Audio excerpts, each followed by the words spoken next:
राधे राधे। अगर आप किसी तरह की स्टकनेस फील कर रहे हैं अपने करियर में तो देखते हैं कि यूनिवर्स आपको क्या गाइड करना चाहते हैं। तो आपके माइंड में जो भी क्वेश्चन चल रहा है उसको आप सोचिए, देखते हैं कि यूनिवर्स आपके करियर के लिए आपको क्या गाइड करना चाहते हैं। पहले तो हम करंटली ये देखते हैं कि आपकी सिचुएशन इस टाइम किस तरह की चल रही है। 3 कार्ड्स निकालते हैं।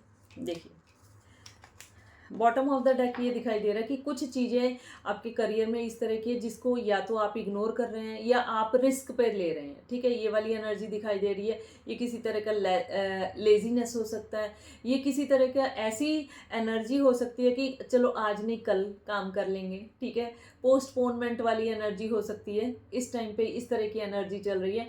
और ये भी हो सकता है कि आप जहाँ पे काम कर रहे हैं आपको लग रहा है कि यहाँ पे तो अब मेरा कोई करियर है नहीं, तो यहाँ पे मेहनत करके क्या ही करना है। ठीक है, तो वो चीज़ भी आप अपने करियर के लिए रिस्क पे ही ले रहे हैं। ठीक है, क्योंकि जब तक आपको दूसरी जॉब नहीं मिल जाती है, दूसरा काम नहीं मिल जाता, तब तक आप पहले काम को इस तरह से इग्नोर नहीं कर सकते, क्योंकि यही काम है जो आपकी रोजी रोटी है। ठीक है, तो सबसे पहला जो कार्ड है करंटली ये चल रहा है आपका कि एक डेड एंड जैसे आ जाता है ना, कि अब बर्दाश्त नहीं हो रहा है, अब मुझे एक न्यू चेंज चाहिए। और न्यू चेंज के लिए आप प्लान भी करते हुए दिखाई दे रहे हैं प्रेजेंटली, और उसकी तरफ आप बढ़ने के लिए भी बिल्कुल रेडी हैं। ये वाली एनर्जी आ रही है। अब देखते हैं कि फ्यूचर में आपके करियर में किस तरह से गाइडेंस आ रही है, यूनिवर्स आपको फ्यूचर के लिए किस तरह से गाइड करना चाहते हैं। देखिए, अगर आपने एक्शन लिया है तो डेफिनेटली चीज़ें आपकी तरफ पॉजिटिव आ रही हैं। सबसे पहला कार्ड आया आपका किंग ऑफ पेंटिकल्स का, और फिर उसके बाद आया 4 ऑफ कप्स का कार्ड आया, और 3 ऑफ स्वॉर्ड्स का कार्ड आया, द फूल का कार्ड आया, और 9 ऑफ कप्स का कार्ड आया। बॉटम ऑफ द डेक ये दिखाई दे रहा है कि अब आप, पहले अगर लेजीनेस वाली एनर्जी थी आपकी, तो अब आप बहुत ज़्यादा इस तरह के काम की तरफ बढ़ेंगे कि पहले से ज़्यादा मेहनत करेंगे और अपने काम को इतनी परफेक्शन में लेके आएंगे कि आपको खुद को लगेगा कि पहले मैं इतने एनर्जी नहीं थी, या पहले मेरे में इतनी परफेक्शन नहीं थी जितनी कि अब आप में आ रही है। ठीक है, और एक ये कार्ड ये भी इंडिकेट कर रहा है कि जो आप मेहनत से करेंगे, मेहनत से कमाएंगे, जैसे हम कहते हैं ना कि जो हम मेहनत से कमा रहे हैं वही हमारी तरफ आएगा। बाकी अगर मतलब किसी तरह की चीटिंग या किसी तरह की ज़बरदस्ती करके हम किसी से कुछ लेने की कोशिश करते हैं ना, तो वो वाली चीज़ें आपके लिए सूट नहीं करती हुई दिखाई दे रही। ठीक है, सबसे पहला कार्ड जो है ये इंडिकेट कर रहा है कि किंग ऑफ पेंटिकल्स, आप जिधर के काम की तरफ बढ़ेंगे ना, तो उधर की तरफ डेफिनेटली आपको कंपटीशन भी फील होगा। ठीक है, और कुछ इस तरह की भी सिचुएशन टाइम टू टाइम हो सकती है कि आपको लगे कि अरे मैंने ये डिसीजन सही लिया या नहीं लिया। ठीक है, और कुछ इस तरह की भी एनर्जी दिखाई दे रही है कि पास्ट की चीज़ों को इस तरह से सोचेंगे कि पहले सब ठीक था, अब मैंने इधर की तरफ आया हूँ, तो क्या मुझे ये करना चाहिए था या नहीं करना चाहिए था। तो मतलब पहली वाली चीज़ों को लेके आप सेल्फ सिंपथी में हैं, लेकिन जहाँ पे आप नई जगह जा रहे हैं वहाँ पे आपको बहुत अच्छी अपॉर्चुनिटीज़ मिल रही हैं, लेकिन आप एक्सेप्टेंस मोड में ही नहीं हो। ठीक है, तो आपको एक्सेप्टेंस मोड में आने की ज़रूरत है। और अगर जैसे ही आप एक्सेप्टेंस मोड में आते हैं तो देखिए विश फुलफिलमेंट हो रही है आपके करियर में। जिस तरह से आप चाह रहे थे उस तरह की विश फुलफिलमेंट आपकी होती हुई दिखाई दे रही है।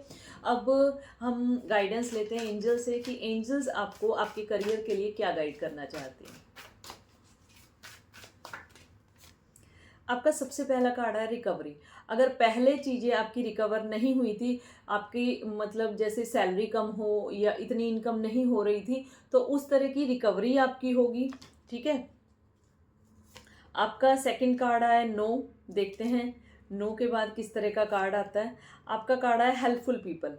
देखो, अगर आप सोचें कि आपकी कोई आके हेल्प कर देगा, आपको कुछ करने की ज़रूरत नहीं है, आप इस तरह की एनर्जी में बैठे रहेंगे, कोई ऐसी हेल्प नहीं करता। आपके एंजल्स भी आपकी हेल्प नहीं करेंगे जब तक कि आप उनको रिक्वेस्ट नहीं करोगे, जब तक कि आप खुद से एक्शन नहीं लोगे। तो नो किसके लिए आ रहा है? किसी तरह की हेल्प मत एक्सपेक्ट कीजिए और अपने आप से आगे बढ़िए।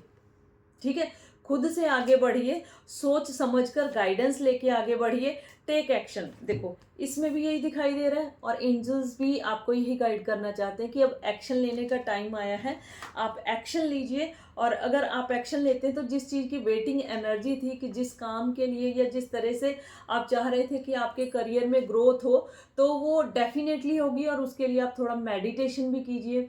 और मेडिटेशन का मतलब ये नहीं कि आप घंटों बैठे रहिए और तपस्या की तरह से कीजिए। मेडिटेशन वो भी होता है कि जो आप अगर कुछ अपने लिए पॉजिटिव सोच रहे हो तो आप उसको पॉजिटिव स्टेट ऑफ माइंड से लीजिए, उस चीज़ पे फोकस कीजिए कि अब हमें ये चीज़ चाहिए ही चाहिए है, ठीक है। यूनिवर्स से बार बार वो चीज़ मांगिए। थोड़ी देर के लिए पूजा पाठ करते हैं तो आंख बंद करके भगवान से कनेक्शन बनाना शुरू कीजिए। और बॉटम ऑफ द डेक ये दिखाई दे रहा है अभी तक तो अगर आपका राइट टाइम नहीं था तो विद इन अ ईयर और आने वाले टाइम में चीज़ें आपकी अच्छी होंगी। ट्रस्ट बना के रखिए, नो नीड टू वरी। अब आपको टेंशन लेने की ज़रूरत नहीं है क्योंकि आपके लिए जो सबसे पहला कार्ड आया वो है रिकवरी, देन टेक एक्शन। किसी से उम्मीद मत रखिए, आप खुद से आगे बढ़िए। अगर आप खुद से आगे बढ़ेंगे तो रास्ते आपके खुलते चले जाएंगे।